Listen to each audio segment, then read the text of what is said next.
And now, it's First and Goal with your host, Big Bear and the Curtain Guy.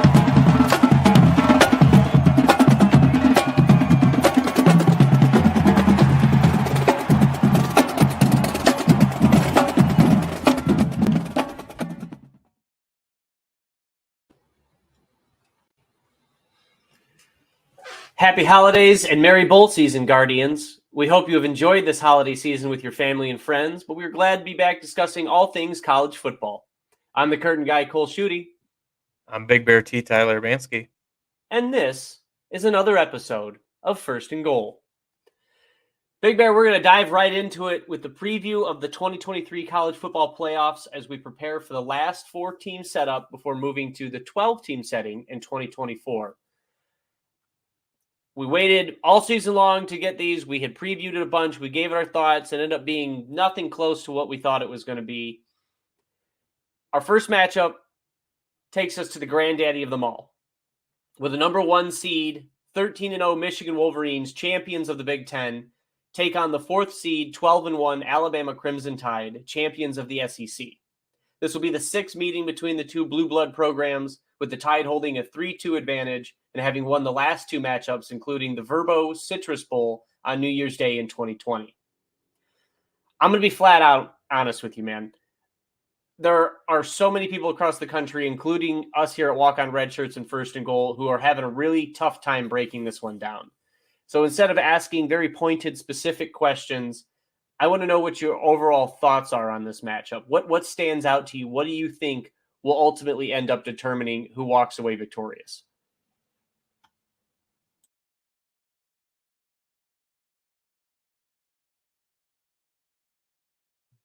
Yeah, I think what really stands out to me with Alabama's recent defensive play was just the way that they're able to get offenses off of the field. And a lot of that comes down to third down conversion territory. You look back at their last 2 matchups, they played Auburn. They had Auburn 4 of 12 on third down. And that difference in that game was 3 points. And then they play Alabama, and it's that exact same story. Or sorry, they play Georgia, it's that exact same story. You look at the stats across college football, Georgia is top 3 in third down conversion. So that is an offense that is able to click in the crucial moments of the game. And when they played Alabama in the SEC championship game, they were 4 of 12. And yes, they were 2 of 2 on fourth down, but those other 8 possessions where you likely sent out the punt team and gave Alabama the ball, again, another 3-point win for Alabama. So defensively, to be able to give that Alabama offense and Jalen Milroe more opportunities to drive down and score points, that really keeps your team in the game and helps you when you're going up against a team like Michigan. They've had games where they put up a lot of points. They've had games where they've had to grind it out offensively, but those are key things that I look at. And Michigan in that similar category, they're pretty decent on third down as well. And so that's something that I'm really key on. And Michigan 16th on third down conversion. So it's gonna be a grind between the defensive line and Michigan's offensive line, whether that run game for Michigan can get that crucial yardage for first down. Cole, you're going to talk about this here in a few minutes, but Colston Loveland, tight end for Michigan, in key situations to be able to kind of run RPO in Michigan's offense or a bit of a play action, maybe boot the ball with J.J. McCarthy. And Colston Loveland always has a little bit of a delayed route over the middle, and he can find a way to get open in space. And you got Deontay Lawson and Chadwell, linebackers for Alabama. Are they going to be able to cover the middle there and create opportunities to maybe get a turnover there? Or is Colston Loveland again going to find more space to get open? So I do really think that being able to convert in the key moments of the game will play a big part here.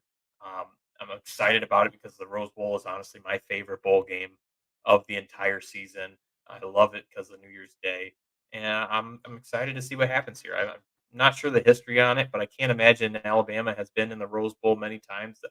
yeah, honestly, I would not be surprised if this is their first time making the trip, but I'll be excited to watch it nonetheless. In my short memory of following college football, I believe twice they have been in it. One was the 2020 playoffs where they played Notre Dame. It was technically the Rose Bowl, but was not actually at the Rose Bowl stadium. And then they did play Texas in the national championship during the 2009 season at the Rose Bowl as well. Again, that didn't qualify as the Rose Bowl because that was the year Ohio State and Oregon played in technically the Rose Bowl. So again, kind of, neither here nor there, but Alabama has played in it. But I think this will be the first time in at least a very long time that Alabama has played in the traditional actual Rose Bowl game. So that'll be very cool to watch. And I agree with you. I think the Rose Bowl is the one of the best, if not the best, bowl game of all of them because of the pageantry associated with it. I think when a lot of people think of college football, they think of the Rose Bowl. And we're going to be in for a treat. This is going to be an absolute slugfest, in my opinion. If you're one of those fans that enjoyed those Rose Bowl games like we saw between Stanford and Michigan State back in 2014, you're going to love this game. There's a couple of points that I kind of was jotting down, reviewing everything, listening to other people in their opinions on it. And I really kind of centered in on three that I think will be the biggest determining factors in this game. You talked about Jalen Milroe and what he brings to the table. Can Michigan contain him? Can they not let him break their backs when it comes to those third down conversions and get Alabama off the field? The second one is, you mentioned it, Colston Loveland, the superstar tight end for Michigan.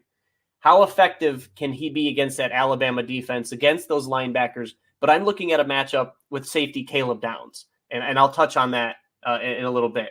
And then thirdly, and I think the most importantly, the turnover battle. Who wins that? Because Alabama had a little bit of issues earlier in the season, turning the ball over pretty frequently, especially with Milroe. He's gotten that under control. And Michigan is a veteran-laden team that really doesn't turn the ball over, right? They're a boa constrictor. They just lean on you. They don't make mistakes. They feed off of the ones that you do, and they just kind of slowly grind you down. And then towards the fourth quarter, before you know it, you've run out of oxygen. So I'm going to kind of elaborate on some of those, but those are the three that I'm really focusing in on for this. Jalen Milroe, break and contain. The Wolverines have one of the best defenses in the entire country. They're ranked number 1 in scoring defense, 5th in rushing defense, 2nd in passing defense, and number 2 in total defense. But they have yet to go against a quarterback that is as mobile and as athletic as Jalen Milroe. The closest that they have come is maybe Talia Tagovailoa or Gavin Wimsatt from Rutgers, but both of those don't even come close to what Milroe is. 6'2", 240, a legitimate 4 type of guy, speed-wise, right? And we've watched it time and time again throughout the season. If you are not disciplined, if Michigan is not disciplined in their pass rushing, staying in their lanes, keeping contained, making sure that their spine linebackers don't get sucked up too far, he'll erase angles, and he'll take what was a 3rd and 10 and go 25 yards on you in an instant. And then all of a sudden, you're in this really bad position. Not only did you not get off the field, those are huge chunk plays. And that's what Alabama's looking for. They're counting on the explosive plays to move the ball and score points in this matchup. The more times that they are able to do that, especially off of broken plays, the more Michigan will have to play from behind, which is not something that I think they're necessarily built to do. I'm not saying that they couldn't do it, but as I mentioned before, they're a boa constrictor, right? They want to get on top of you. They want to stay on top of you, and then they want to dictate the tempo and time of possession in that game. It's extremely important on third downs. You mentioned where these teams rank, and for that SEC championship game, it was something that we discussed ad nauseum of why we thought Georgia was going to win that, right? They were the number 1 team in the country in converting third downs. And I thought as the game wore on, they would start to pick up more and more and kind of slowly just break the back of Alabama. and the opposite happened. Alabama snuffed them out on third down when it mattered most, and that's what ultimately led to them keeping their lead and coming away with the SEC championship game. So the Wolverines rank 14th in the country in third down defense, giving up a little over a 30% conversion rate. If they can stifle Alabama and get the Crimson Tide off the field, they can utilize that method that I've talked about and just squeeze the life out of the game, utilize their run, utilize their offensive line. Even without Zinter, it's still a strong unit. It's still one of the best units in the country. And that's what they have to lean on is their strengths. I think against Georgia in 21, I think they were just flat out outmatched. That might be cruel, but I think most Michigan fans will be honest with you. They were happy to be in the playoffs. They ran into a Georgia team that was gaudy on defense, right? And simply played the style of game that you were doing better than you did with better athletes. Last year, I feel like Michigan got out of what they're comfortable with. They got into a shootout, and you saw they got down early and by a pretty large margin. And give credit, they adjusted, they kept attacking, and they almost came back in the end, but they got into a position that they weren't necessarily comfortable or built for. They cannot let that happen again this year. Speaking of the third downs, the Wolverines have their own secret weapon in tight end Colston Loveland.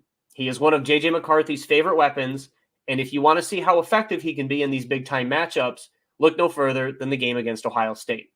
The Buckeyes linebackers struggled all day to cover Loveland, especially when he was sitting in zone, and he consistently picked up chunk yardage, kept drives moving on third down with just crucial back-breaking catches. So my question is, you mentioned the linebackers covering him. How effective can he be against the best safety in the country, one of the best safeties in the country, Caleb Downs? True freshman, kid is balled out. I wanted him so desperately at Ohio State because this is what he was capable of.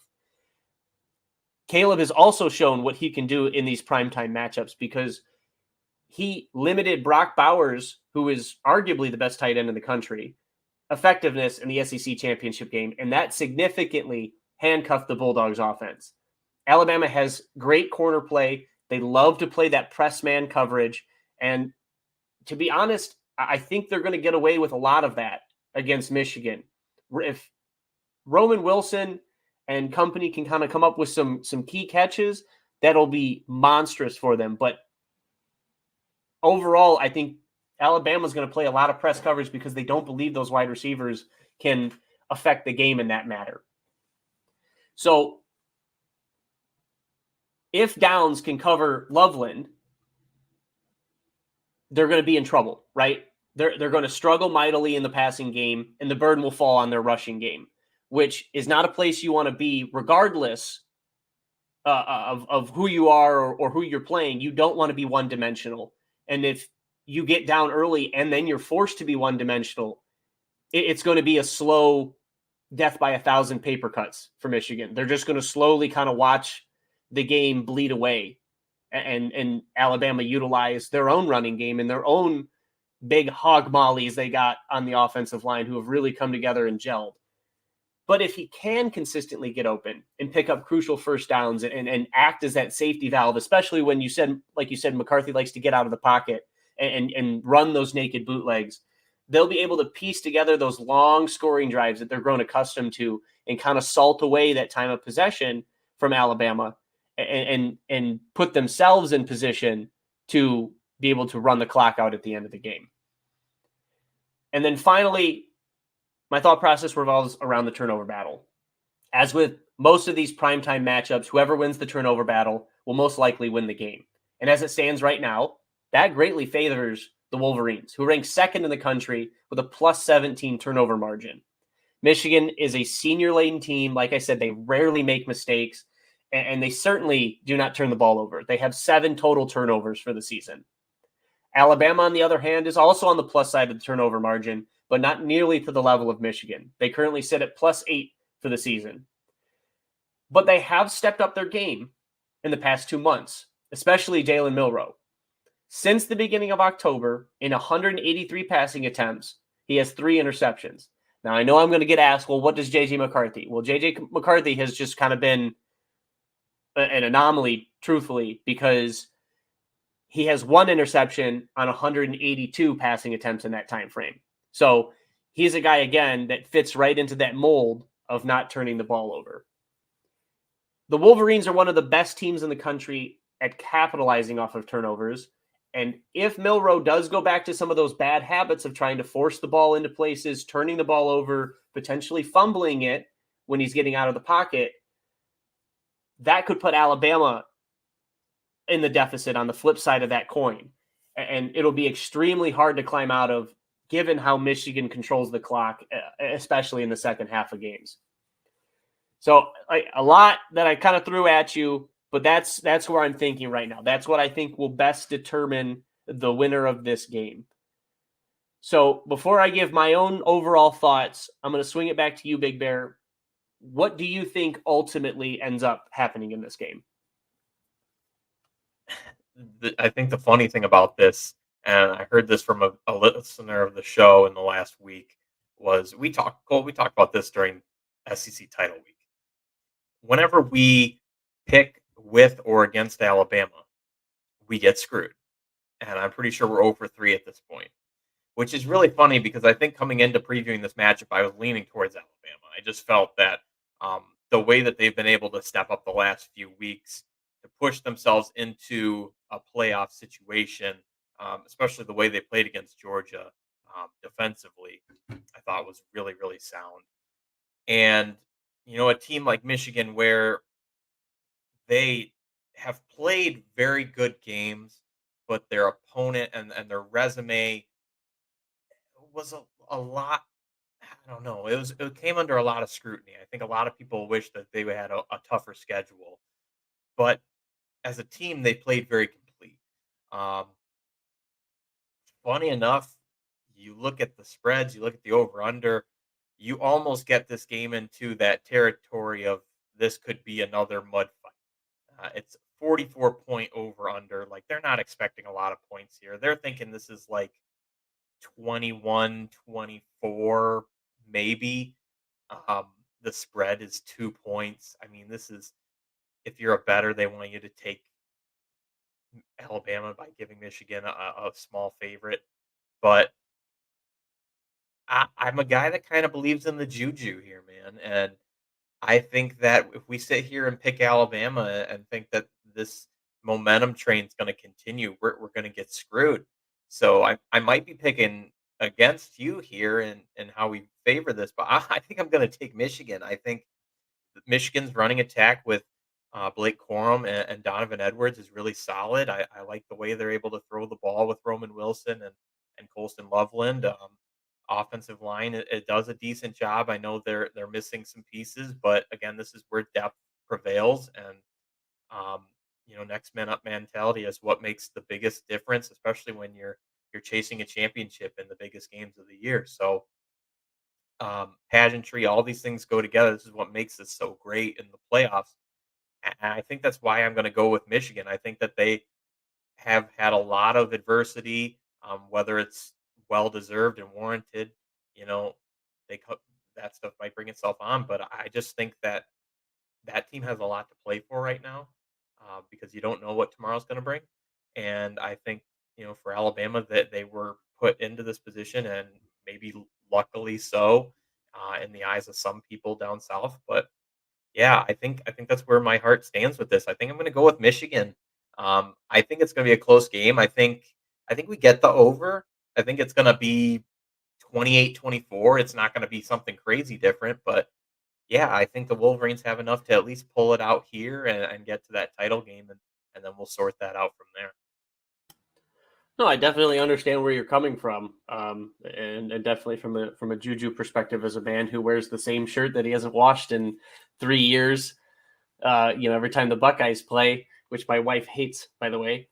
I understand where you're coming from, and this is why all of those players from Michigan came back. Right, they have 44 seniors or grads on that team, and this is why they came back. This was the goal, was to take another shot at winning a national championship. And You got to go through Alabama to do that. I mean, you got to go through whoever is placed in front of you, and this is just who was placed in front of them. A phrase that I have used repeatedly over the season to describe these high-profile games is a sledgehammer match, and that's what we have here. Two physical, efficient teams that will trade body blows to determine who will head to the national championship. I heard somebody kind of break down that it's actually really interesting how we got these matchups because it could have been really bad, right? There are certain teams that aren't super favorable matchups for each other. Like Washington and Alabama wouldn't have been a very fun matchup just because of how Alabama is built. It's not good for Washington. The same can be said for if Texas had to play Michigan. A lot of people think Texas would probably take advantage of that depleted and injured secondary that, they got exposed a little bit against Ohio State. I know a lot of fans are not going to think that happened, but if you go back and watch the All-22, there was a lot of guys that the concepts were there. Now, the quarterback play was awful, and Michigan capitalized on that. Again, I'm not taking away from it, but someone like Quinn Ewers and company might be able to take advantage of that. But I think we got some really great matchups to end this 4-team playoff, and I'm excited to watch because I think they're both going to be great games. But I agree. I think this will be a low-scoring affair that goes down to the wire. But ultimately, I think Jalen Milroe presents a challenge that Michigan has yet to experience. I think the Crimson Tide secondary prevents Loveland from truly becoming a factor in the game. And when you combine that with Nick Saban's elite coaching in these experiences, I think the Crimson Tide ultimately proved to be too much and punched their ticket to play in Houston on January 8th. Give me a final score of 26-24, Alabama.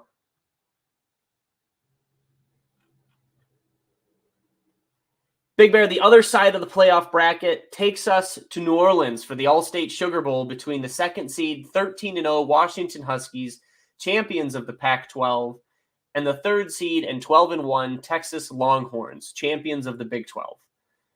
This will also be the sixth meeting between these two programs and a rematch of last year's Alamo Bowl that saw the Huskies win 27-20. On the opposite end of the spectrum, if you're a fan who likes points and lots of them, I think you're going to enjoy this playoff matchup. These are two top 20 scoring offenses in the country, led by two of the best quarterbacks in the country with Michael Penix and Quinn Ewers. Big Bear, in your opinion, is this a matchup where the better quarterback play determines the winner? I say yes, but there's a couple things that are going to go into that. When you look at Washington, they have the Joe Moore award-winning offensive line. They keep Michael Penix clean. You look at the last 2 years that they've played together. Last year was actually a much better year for that offensive line. They only allowed 5 sacks on Michael Penix all season. This year is about 10, but still a phenomenal stat. They're doing a solid job. I like to talk about Washington from experience because I've watched my Oregon Ducks play them twice this year, which I still think is probably the two best teams in the Pac-12. I still think those were two of the best games for both of those teams this year. When you look at just how they lined up, and it was that at the end of the day, you look at that and you say that that's how these two teams were built, almost a similar score, similar outcome, and game summary. For Washington, Dylan Johnson, the junior running back for Washington, he has to play a factor in a game like this. You look at games where they've played Utah. Utah's fifth in rush yards allowed in the country with 84.3 yards per game. Oregon's at 12th with 97. I know we have Texas is third. Okay, they're a very stout defensive front. They're going to be able to rush defense very well against the Huskies, and in the opinion of when you look at the stat lines. Dylan Johnson in games against Utah put up 107 yards, so he already beat that average. Games against Oregon, he put up 100, which is again beats average, and then in the Pac-12 title game, put up 152. Served as a key piece to that Pac-12 title, being able to get a couple of open passing yard opportunities.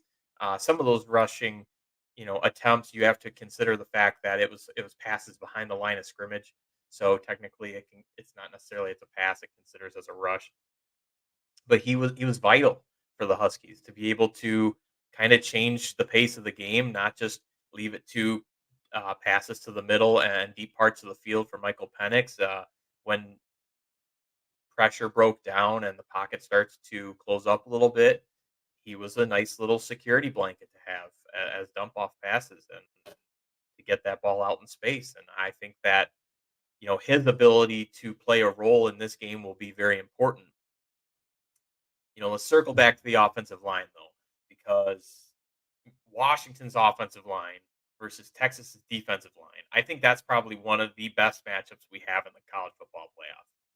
Besides talking about these two quarterbacks, because the battle of this trenches is going to be so vital. Um, you've seen in games past, okay, Michael Penix, when he is forced to throw the ball, you can maybe get a mistake or two. Not many. That's what I was hoping for in a Pac-12 title game. Okay, and it just didn't happen, right? But when you have an offensive line that keeps you clean, as they have all season long, and you have wide receivers like Jalen McMillan, Jalen Polk, Rome Odunze, I mean, you have to heed caution a little bit because this Washington offense is very potent. We've seen their ability to drive down and score within a minute. They have just a lot of firepower. And the last thing that I circle back to about this game is just the down and out mentality. I hate to keep circling back to games with Oregon, but they were such big games for Washington in this season. And when you look at the Pac 12 title game, myself included, I didn't like it, but myself included, the media, everybody across the board really was putting um, favor on Oregon coming into that game as a revenge game. They just thought, I think it was what, a 10-point spread. Nobody really gave the Huskies um, much of their due, and they loved that. They fed off that. They like being the underdog. They don't want to be favored. They want to fight and earn their victories. And I love that about that team. I think that that is a really strong point to have, especially when you go into the playoff matchups. So I think they're in a good position to be the underdog role. I think this, if I look back at it, it's like Texas by 4 points. Um, and so I would say don't go ahead. Don't just go clicking money line on Texas and thinking that it's a safe pick because it's not. And um, you know, I think Washington's offensive line can really surprise us, and I bet you they will. So yeah, this is gonna be a fun one. I actually think this is gonna be a better matchup than Michigan and Alabama. I like this one a lot more. There's certainly a reason I took January 2nd off so that I could fully enjoy both of these games late into the night. Those are great points. Honestly, kind of reviewing this, I really didn't pay much attention to the offensive side of it because I think both units will be able to get points. But I'm glad that you mentioned Washington's offensive line winning the Joe Moore Award because I'd kind of gone back and watched highlights of them, and you already mentioned it of how kind of painful it was to rewatch the Pac-12 title game. But I mean, Big Bear, I was extremely impressed with how they explode at the point of attack. And not only that, how quickly they get to the second level. There were so many times when a running back would find a hole and already I could see 2 or 3 linemen picking up linebackers and corners. And when you can do that, you can get chunk yardage and continue those long drives and especially in the red zone, that's how you score as well. And so I think that's an excellent point to make of why this Washington team has been so dangerous the entire year. I asked you about the quarterbacks. You talked a little bit about them. You talked a little bit about, the offensive lines and the matchups. I actually think this matchup will be similar to the Peach Bowl that we got last year between Ohio State and Georgia, where there will be points, shitloads of points, but it will come down to which defense can make 1 or 2 stops when it matters most. I think that'll make the difference. And to that point, I believe that the Longhorns have a distinctive advantage. I went through and I compared the two units for you. So total defense, the Longhorns rank 25th in the country at 321.7 yards per game. The Huskies are 90th in the country, allowing 397 yards per game. Rush defense, the Longhorns are third, allowing 81 yards per game. So, like you mentioned, that'll be a great matchup to watch against that Joe Moore award-winning offensive line in that rushing attack. The Huskies rank 38th, giving up 134 yards a game. Not bad by any means, but definitely not as good as being a top 3 unit in the country. Pass defense, the Longhorns, not spectacular, 90th in the country. They give up 241 yards per game. And again, we know how good Michael Penix is. There was a reason that he was in New York. I think he will definitely be able to find his own, especially with the help of receivers like Roma Dunzi, running out there. On the other side of it, though, Washington is actually even exponentially worse than what Texas is. They're ranked 120th in the country in pass defense, giving up 264 yards per game. And on the other side of that, Quinn Ewers doesn't exactly, working with nothing on his end. You have guys like Xavier Worthy running out there that will definitely do some damage. Turnover margin, the Longhorns are 23rd in the country, +7 for the season. The Huskies, on the other end, are 60th. They're only +1. Third down conversion was a big thing we talked about in the last matchup. Texas is second. They only allow 27% complete conversion percentage. Washington, on the other hand, is 81st. They allow just a little bit over 40% conversion percentage. And before everyone gets upset and says, "Well, look at the competition that they played," I did. When you take a deep dive into these numbers, they highly favor Texas. But I checked those offensive units that they got those numbers against, right? The average offensive unit ranking that the Huskies defense faced was 51st, while the average offensive unit that the Longhorns faced was 58th. The differential between those two rankings, you're looking at about 9 total yards per game. So they're facing total equal competition, right? You mentioned Oregon, who is second in the country in their offense in total offense. Texas had faced Oklahoma, which ranked 4th in the country. They have faced their share of offenses that ended up ranked in the top 25. Washington faced 3 of them. Texas faced 4 of them. They each faced 2 that were ranked outside of the hundreds. So there's that ebb and flow, that give and take, right, of the season. So they both have faced high-end offenses and some very questionable ones as well.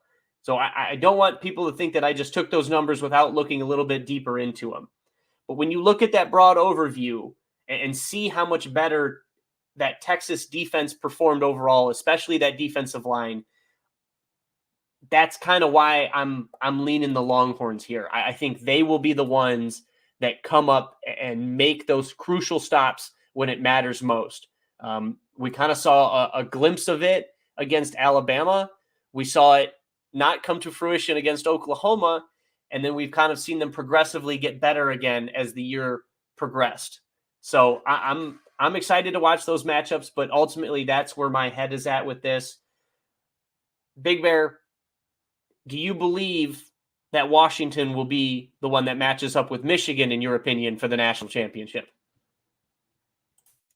If you would have asked me about a week ago who I thought was going to be in the national championship, I think the most reluctant answer I would have had would be saying Michigan and Washington in the national championship. And between you and I, to hear those 2 words in the national championship really just kind of like is like salt in a wound. And I think I'm going to say it. I think that I'm going to pick Washington here just for that true underdog perspective that I talked about.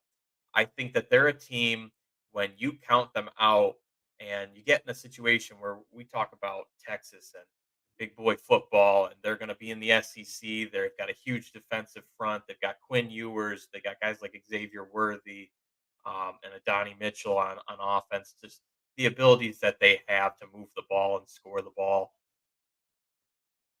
I think that, guys, I'm an Oregon fan. We talked about that twice this year, how we had, a really much improved Bo Nix. We have Bucky Irving, who can move the ball well. We've got Troy Franklin, who was honestly robbed of Bolitnikoff semifinalist worthy performances. We got defensive. I mean, look, I've been there. I think that's what that's what Washington feeds on. And I think that is going to make them, I mean, they're going to play up to potential. I think they're going to play a great game. I don't just think they're going to roll over and die to big boy football. I think the closer we get to this new conference realignment, big boy football is kind of going away. SEC football and Big Ten football is kind of becoming one and the same. So we're going to have to kind of shift that narrative. And so that's why I lean with Washington in this matchup. I think that Michael Penix is a dude for all those things that he's done. And I think that he still has more in the tank to prove himself. Like, he's going to continue to show who he is and what he can do. And for that, I think that you have to give Washington 21, 24 points based on who they are and their identity alone. And, Texas probably at least that and the same. So this is going to be a shootout. This is going to be a ton of points. You talked about last year's Peach Bowl, 60-point over under. Like, yeah, we're coming for that. I think this is going to be electric, but I give Washington a slight edge, and I'm going to say, again, similar to last year, more of a field goal type game, and give me like 34-31 Washington. And I think they match up with the Wolverines in the national championship. It hurts, but I respect it. Would definitely be a tough episode for us to complete. But hey, just because it's what we don't want doesn't mean we won't do it. I respect it. I would not be shocked if Washington wins. I feel like I give off this when I'm making my points that it's for sure done in stone. I wholeheartedly believe that there's no other way that the other team can win. I've watched it happen multiple times. I'm sure if you were to take us back to 2014, I could tell you for sure that I sat there watching that Sugar Bowl matchup with Alabama. I was like, there's no goddamn way the Buckeyes are winning this one. And we have watched stranger shit happen in college football. And you have better knowledge of Washington, having been a Pac-12 fan than I do. So I definitely respect where you're coming from. And I think we would get a really good matchup between those teams, because I think there's a lot of strength against weaknesses on both sides. So I think it would kind of level itself out. Having said that, I got to go with the Longhorns. I just think that their defense, especially their defensive line, makes a few more plays down the stretch that takes Washington out of touchdown scoring positions that Texas will capitalize on. And so we'll kind of get a point where for a few possessions, we're trading touchdowns to field goals. And that ultimately is what pulls away for Texas and punches their ticket to have a rematch with Alabama for the national championship game. Give me, I agree with you. It's going to be a high scoring game as well. I'm going to go a little bit higher scoring though. Give me 36-32 Texas. So let me preface this. We have done, let's say, a dozen episodes this season, all the weeks of football, conference title week. Have we had a single week, and I can tell you right now, we didn't. We have not had a single week where we have differed in our picks more than once. And on this playoff episode, we have differed on both playoff matchups. So fans at home, you think we're boring. We're not. This is, one of us is going to eat crow at least once. And so this is going to be really interesting to watch. I'm telling you guys, we want to tune in for this. We're already eating crow in this bowl pick'em. I'm trying to save space for the podcast right now because we are struggling. And to whoever the hell football 1, 2, 3, 4, 5, 8 is, would you just give Jake your identification? Because good Lord, this would be what, the third time we've done this where somebody has won and we don't know who they are and they can't get their prize? Yeah, unfortunately. We're just trying to give out free shit, people. Come on, guys. But yeah, it is quite ironic and quite funny, but hey, I'm here for it. It's what makes it exciting. All right, now normally, Big Bear, we would go and we would preview the remaining New Year's Six bowl games. And I think now is the time to kind of preface what our transition is going to be moving forward as a podcast. Big Bear talked about the conference realignments, and with Oregon, Washington, USC, and UCLA moving to the Big Ten, the First and Goal podcast will be taking a more Big Ten centered approach to how we review games and move throughout the season. We felt that with Bossman Jake and Moose kind of taking that wider national approach, that we were stepping on each other's feet quite a bit and kind of covering a lot of the same stuff.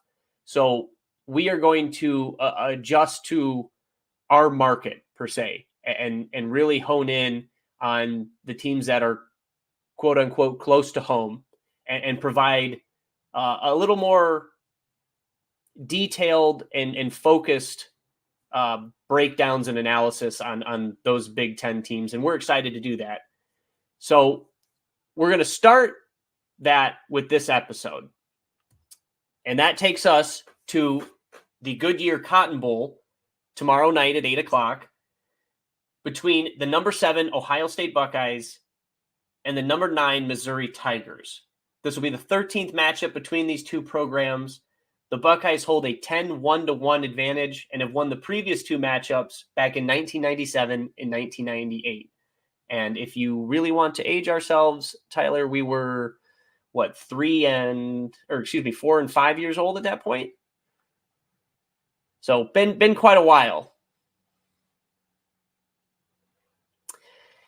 This has been a really interesting one for me to break down because I think the assumption was that the Buckeyes were going to have a lot of people opt out, and that was kind of my opinion. Once the playoff rankings came out, really once we lost to Michigan, it was the assumption that the playoffs weren't happening. Most of the team would opt out, and we would basically get a glorified spring game. And you watched the line reflect that, right? You saw it go from, I believe it was -3 Ohio State all the way to, I think it got up to -3.5 Missouri. Well, now we're finding out that the only people who will be out for the Buckeyes are Marvin Harrison, which is a very logical choice. I think everybody could understand that you should probably just go take first-round money. Lathan Ransom, whose injury was a little bit more severe than what I think people realized. And then Tommy Eichenberg is, I think, questionable, I guess is what they're going to list him as. But I would pretty much guarantee that after watching him play against Michigan, it became very apparent that he was more or less playing with a broken arm, and that's really tough to do as a linebacker. But other than that, everyone else has opted in, and they're ready to go. They want to end the season on a high note. They want to get that 12th win, and they want to do it against a really good Missouri team. So I think this is going to be a really good matchup, and I'm always excited for bowl games. I'm a guy that, it sucks not making to the playoffs, but I'm not the guy that sits here and says, oh, well, the season's done, I don't want to pay attention. I will watch it. I was invested in the Rose Bowl against Utah, the same amount that I was invested in the Peach Bowl last year, the same amount that I will be invested in the Cotton Bowl this year. You only get so many games to watch these teams, watch your favorite teams play year in and year out, and I think you should appreciate every opportunity.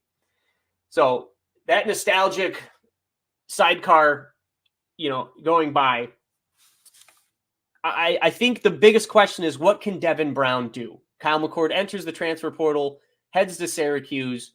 In steps Devin Brown, highly touted recruit, 4-star in most services. On3 had him as the number 1 player in the country. Do with that information as you will. But can he be efficient enough to win this game? And I think the answer is yes. I think that the history of what Ohio State has in the wide receiver room. Even without Marvin Harrison, you're still looking at Emeka Ibuka playing healthy again. Carnell Tate, who many believe is the next one to step up and be a first-round pick. Brandon Inniss, consensus 5-star in the last recruiting class. Cade Stover is playing he's a lethal tight end target. The whole offensive line is there. Travion Henderson is playing. There are the weapons around him.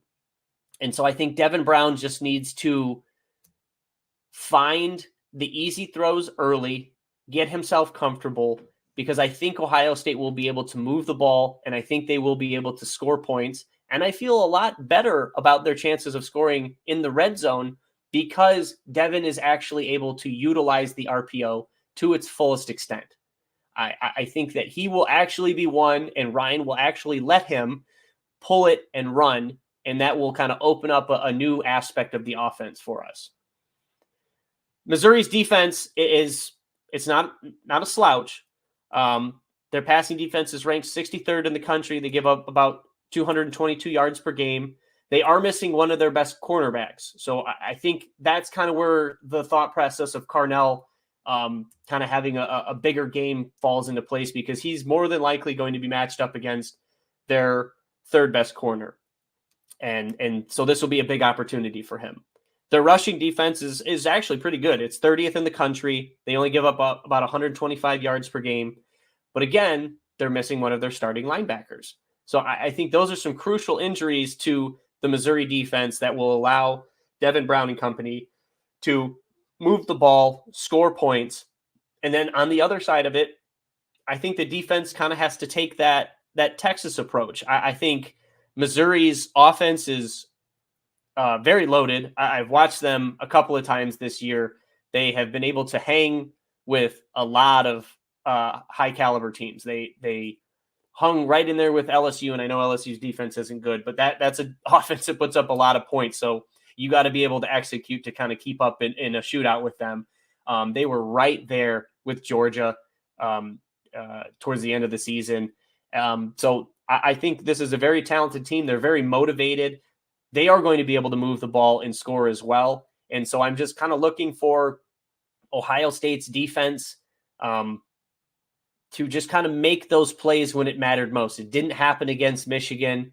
You kind of felt like they got worn down against teams like Rutgers and Notre Dame. And so I'm really just looking for them to make a stop when it matters most. And I think they will. I think the attitude has changed. I think they have kind of rebounded from what happened in Ann Arbor about more than a month ago.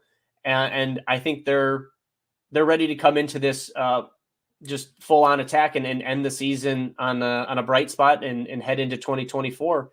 So without, rambling anymore, I'm going to tell you, I'm giving the Buckeyes the edge 31-26. Big Bear, do you have anything to add? No, I'm actually right on that same kind of mindset with you. I actually had a very similar score. I was 34-28. I do think that, it's going to be very interesting to see how Devin Brown plays. I've always been a big fan, and Cole, you know this. I've said this to a bunch of my Buckeye family and friends. I really like Lincoln Keenholz. I really think that in the offseason, he might be worth at least taking a look at because of the way he moves his feet and throws the ball.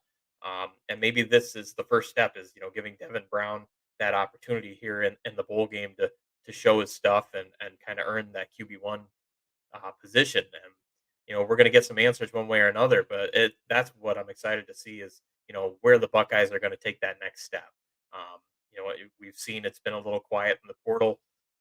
We know that, there's possibly some players coming back yet to be seen, but it's going to be exciting. And the new Big Ten is something that we're excited to look into. So, yeah, I'm on the same path with you here with the Buckeyes, and just think, Missouri playing kickball 2 days before kickoff. We'll see how that works out for you. There's a lot of things that can be said in that scenario, but I'm going to leave it alone.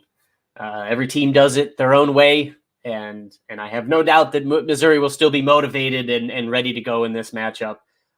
But to your point about Lincoln, I agree. I think athleticism wise, I think Lincoln his ceiling is way above what Devin Brown's is, and I love Devin Brown as a player. I think if you would have started him from the beginning of the season, I think you probably lose to Notre Dame, but I think there's a higher chance you probably beat Michigan at the finale of the season. And I understand why Ryan went with McCord. It was the easy choice. There was so much talent around it. All he had to do was not fuck up. But when it came to Michigan, you needed somebody that can make plays. But I am curious to see what Lincoln does in the offseason as well, because I think if he can kind of put the mental side of the game, slow it down for himself, there's the ball comes out a little differently of Lincoln's hand than it does Devin Brown's. And I think he has some true athleticism to him. There's been a lot of message board sayings that he's a very twitched up athlete. And I think he would be very exciting to watch in this offense. Big Bear, we head to New Year's Day, 1 p.m., the game before the playoffs, the number 8 Oregon Ducks against the number 23 Liberty Flames. These teams have never met before, actually. And I think this is also going to be a bit of a high-scoring affair. Both of these teams rank in the top 10 in scoring offenses in the country. And so I'm excited to hear what your thoughts are. Are the Ducks locked in? Are they ready to go out and end this season on a positive note? Or are they kind of just looking ahead to 2024 already? It's kind of funny when you look at this particular matchup because there's not a lot of stats on Liberty yet. They've got 299 wins all time as a program. They're in their 5th consecutive bowl game since being at like the FBS level within the last few years, and they've won the first, I think it's 3 out of 4, and so rightfully so, they were the best Group of 5 team. You got to give them their due. They earned their spot to be here. As a Duck fan, I guess I find it a bit unfortunate because I was kind of envying a matchup with like a Georgia, Penn State, maybe in Alabama had they not made the playoff. I was looking for kind of like a really high caliber test kind of game. But we'll take this, and it's great for the Group of 5. It's great because a lot of those fans of teams that don't necessarily make it to these big stages, they tune into this. They want to see the heavy underdog games, and I think it's great for both these teams, their recognition across the country. That being said, when you look at the game between these two teams, it's hard to really give Liberty much other than the way that their offense can score points. They haven't really been tested all season long. They have not faced a top 50 scoring defense all season. You look at kind of their, track record the last few games against New Mexico State, they allow 35 points. UTEP, they allow 28 points. UMass, they allow 25. And Louisiana Tech, they allow 30. That's not Oregon. Oregon can put up 40, maybe 50 points against Pac-12 teams. And that ranges from the lower level to the higher level. And, those are things that when you play a team like Liberty, that's where this spread comes in. And I think that's really a huge disadvantage for Liberty because they haven't seen this kind of firepower all season long. Defensively, they're going up against guys like Jordan Birch, who I hope is going to play. Linebackers, Jeffrey Bassa, hopefully going to play. On the Oregon front, there's not a lot of information about who's going to be missing the game. I know they're going to miss running back Bucky Irving. So running back Jordan James and freshman Jaden Lamar is going to get a lot of exposure in this game. Other freshman Dante Dowdell hit the portal, and so those two are going to get a lot of the carries. Noah Whittington's out, but on the defensive side, there's defensive tackle Popo Amavai's holding out because he's going to go to the draft. I think that's in his best effort because he's had a lot of injury history. I think it's just safe for him to kind of coast into the NFL ranks that way. Um, but outside of that, there's not many opt-outs. Bo Nix is opting in. Maybe Troy Franklin plays. I'm leaning towards him not. But if he doesn't, Tez Johnson's still going to play. You're still going to have Trayshawn Holden likely play. And that gives this offense still that similar dynamic they've had all season long. They're going to lean towards running the ball about 5 yards a carry, and they're going to take shots down the field. And for a Liberty team that hasn't seen that kind of attack on offense yet, I think that's going to be hard to defend. And when you talked about that Washington and Texas matchup earlier, where you're saying they were trading field goals for touchdowns, I think if Liberty leaves offensive possessions on the field, this game can get out of hand pretty quick, and Oregon can then turn to dominate. Oregon's downside on defense is going to be the secondary. Truthfully and honestly, I think they need to, replenish and build in the portal, which they've done with Kobe Black from Kansas State. But guys like that can't play in this game. You have to rely on your depth. You have to rely on the pieces you've played with all season long. So I think the other key piece that no one's really talked about much, because again, a lot of people in the media will just say Oregon's going to dominate this game, but to Oregon's credibility is, how do you bounce back from disappointment? There's been 2 games this season against the same opponent where you had everything resting on your shoulders, playoff implications, Pac-12 title implications, undefeated seasons, everything that you had going for you, you did not live up to expectations. Coming into the Pac-12 title game, you didn't get much pressure on the quarterback at all. Michael Penix had his way. You allowed the running back to get over 150 yards, something that Washington didn't really rely on offense. So if I'm Dan Lanning in that locker room before the game, it's all about finishing. And that's part of your culture, is you want to play a complete game.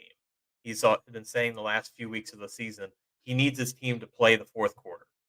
You need to own the fourth quarter. And so going out on this note will be crucial. I'm curious for this as an Oregon fan. Will the Ducks play a complete game? Do we see another game similar to like Colorado, where they have this chip on their shoulder?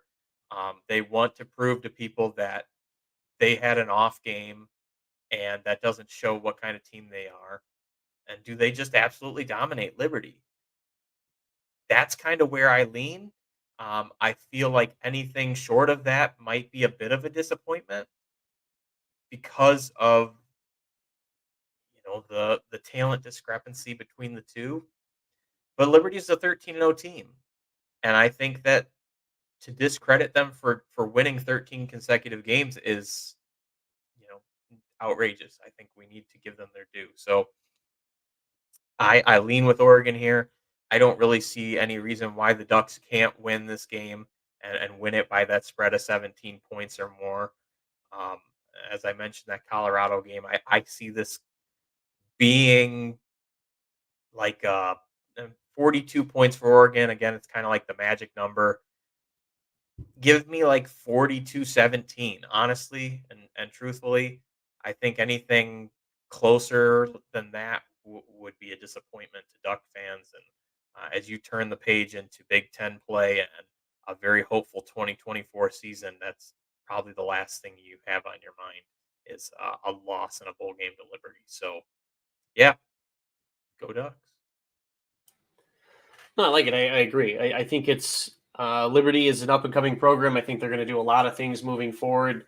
I think this is a program that definitely we will have in our conversations in the playoffs with the 12-team format coming for years to come.